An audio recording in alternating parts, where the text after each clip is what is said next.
ఇక కరీంనగర్ లో మా కరెస్పాండెంట్ శ్రీనివాస్ కూడా లైవ్ లో సిద్ధంగా ఉన్నారు. శ్రీనివాస్, పూర్తి డీటెయిల్స్ ఏంటి? అంటే ఒక వినూత్నమైనటువంటి విగ్రహాలను కూడా ఏర్పాటు చేస్తున్నారు ఈ సంవత్సరం. అంటే ప్రతి సంవత్సరం ఉంటుంది, కానీ ఈసారి కొంచెం ఇంకా కూడా వెరైటీగా వినాయకులను కూడా ప్రతిష్ఠించిన పరిస్థితి. పూర్తి డీటెయిల్స్ ఏంటి?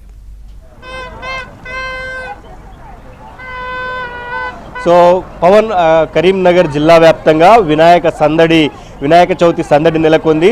ఆ తయారీ కేంద్రాల నుంచి వినాయకులు చిన్న సైజు నుంచి భారీ సైజు వినాయక విగ్రహాలన్నీ కూడా గ్రామీణ ప్రాంతాల్లోని పట్టణ ప్రాంతాల్లో ఉన్న మంటపాలకు తరలుతున్నాయి. మనం కరీంనగర్లోని రేకుర్తి కొత్తపల్లి మధ్యలో ఉన్నాము.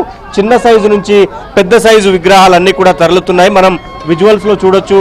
ఆ మార్కెట్ అంతా కూడా వినాయకుల అంటే ముఖ్యంగా కుటుంబ సభ్యులందరూ కూడా ఇళ్లలో పూజించుకోవడానికి చిన్న సైజు విగ్రహాలను తీసుకువెళ్తూ ఉంటారు.